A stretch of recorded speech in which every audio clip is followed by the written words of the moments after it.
7 h du matin à Valleroy-le-Sec dans la Plaine, Sarah et Fabrice sont déjà au four et au moulin depuis 3 heures.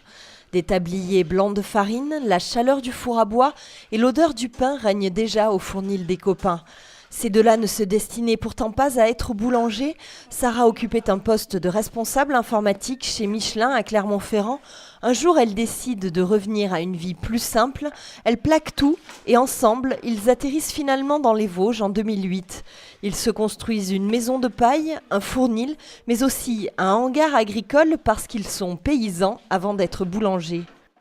Pour nous, c'est très important le fait d'être paysan avant d'être boulanger ou paysanne avant d'être boulangère, parce que ce qui nous tient le plus à cœur, c'est ce rapport à la terre, c'est le fait de se nourrir de la terre. Et ensuite, ce qu'on fait de ces produits, c'est seulement une continuité, mais ce n'est pas le but à l'origine. Ils cultivent 5 hectares de blé chaque année en agriculture biologique, du blé qu'ils transforment au fur et à mesure en farine grâce à une petite meule attenante au fournil. 2 fois par semaine, ils fabriquent entre 110 et 140 kilos de pain bio semi-complet, des pains nature, aux graines ou aux petites épeautres. 2 fournées sont nécessaires pour tout cuire. Les pains sont ensuite emballés et vite livrés par Bernadette, l'employée du fournil qui se charge des trajets. Direction les revendeurs des magasins bio à Épinal, Golbet et Vittel, mais aussi et surtout les particuliers qui représentent 65% de la clientèle.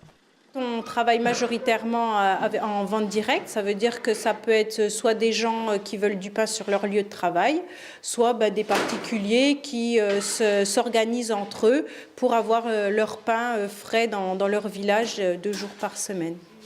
Vittel, Épinal, Tendon, le fournil des copains a aujourd'hui des clients aux 4 coins du département grâce au bouche à oreille.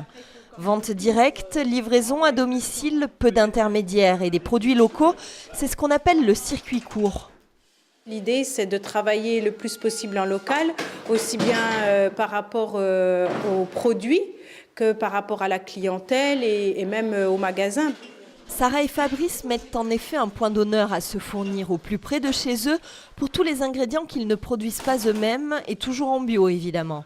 Aujourd'hui, ils vivent de leur pain et se satisfont pleinement de cette entreprise à taille humaine.